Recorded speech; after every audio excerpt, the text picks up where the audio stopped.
you talk about some of the bands that you kind of like worshipped or made you want to make music? Or Well, like Lifetime is probably, I would think, of all the bands that are really big in punk rock and pop punk right now, is the single most ripped off band. Everyone will cite them as an influence, yet none of the kids really, I don't think, like I think it's like too long ago, like it's not in Hot Topic or it's not in a place that's accessible to a lot of kids, and it's not flashy and it's not these guys going out and touring with like the bands that are cool right now. But like if you look at like, I could name them, but like, like Brand New, Taking Back Sunday, Save the Day, I think all those bands, I think all those bands would cite Lifetime as a huge influence. They just started doing something that was so much different and had so much sincerity and so much heart, and then they were just kind of the band that did it first, and then like everybody kind of came along and capitalized on it. I can, speaking for us, I know we wouldn't exist really without Lifetime, I don't think. I mean, we might have come together and made a band, but it wouldn't have been this band. Cool. Can you talk about how you guys came together? From Chicago. The guy who tells the story about how we came together isn't here, so we don't remember it that well. But I think Joe, our other guitarist, called me up and wanted to do something like a little bit like more poppy. We were doing like heavier bands at the time, and I think we wanted to do a band that sounded kind of like The Descendants or Lifetime. And then I believe him and Patrick ran into each other at a bookstore. I didn't know these guys at all, I was curious because they were in a lot of hardcore bands I used to like. So.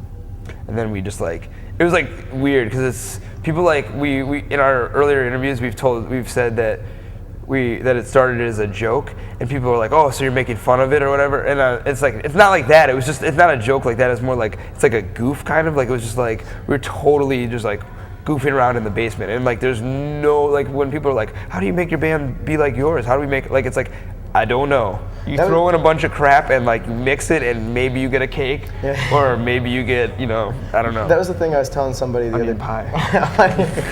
You get Chicago. I was telling someone the other day about that, like, when he talks about like the joke thing. We weren't a joke, but we were just like, we didn't really. It was exclusively for our own amusement. It wasn't one of those bands where we and a lot of times you'll be in a band and you'll plan things out and you'll be like, oh, we'll do this because people like it or something.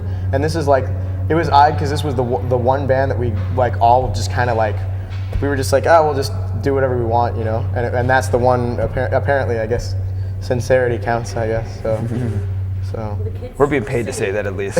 If it was anybody else in this band, it would not be the same thing. If it happened under any other circumstances, it would be completely different. And like we've had other people in the band before, and it was just like not the same thing. We were just some local band with other people. Just some weird thing, like when we all come together that like doesn't exist otherwise. Like for Patrick, for example, I've never had a creative relationship in the same way that I have with him. You know what I'm saying? It's just like, I don't really know how to explain. Like we hate each other half the time.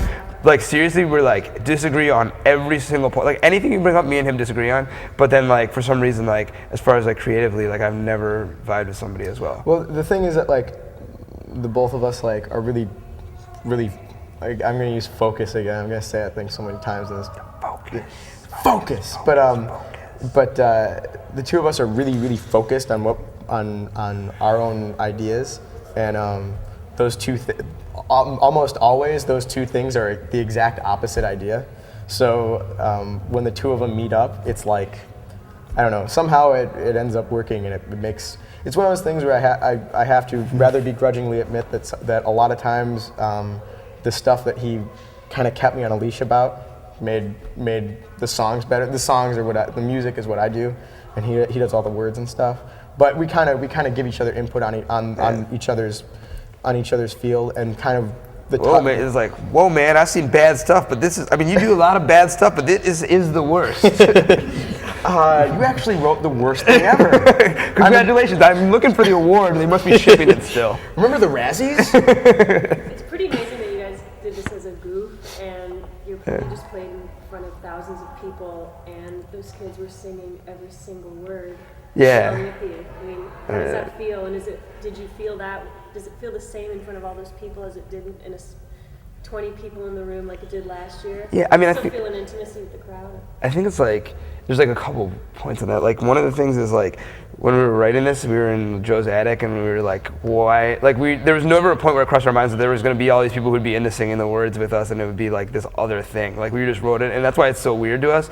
But at the same time, like a lot of people are like, you know, you went from, you know, 20 kids in the room to, you know, thousands, and people say that to us everywhere, and it's like, we get a lot of questions in interviews like, well, how does it feel to be an overnight success? But the weird thing is we've been on tour, like last year we toured for like 285 days out of the year, and it's like, I swear to God, we played so many shows to one person is insane. You know what I'm saying? And it's like, I think that it built exponentially. So like for us, it wasn't an overnight success. Like it's a little bit surreal to be up there and like have that many people singing back. You don't feel like you're inside your body, kind of. It's like the best experience in the world. But the other thing too is that like it's all crowd to crowd, you know, because like we play, you know, we'll play like weird you know, those weird fests where they're like where it's kind of like people just walking by, and we'll have our kids, you know, but like if people aren't into it, people aren't into it, and that can be like one person, or that can be like, you know, several thousand, you know, and so when the cool thing is like tonight did feel like the shows in you know, the Knights of Columbus, you know, because these kids seemed as into it as the hometown kids when we played to like 40 people that were like really into it. And that's the thing that because I don't care about volume. I never have. That's not my thing at all. And like it's really whether people are into it or not. Some of those shows to one kid are like the best shows I've ever played, you know. So it's like I think that we've tried to be pretty honest along the path of what we were doing and what our intentions were, and with like everybody. And I think that kind of honesty in like a band or like somebody who's like on stage in front of people can breed some sort of fanaticism.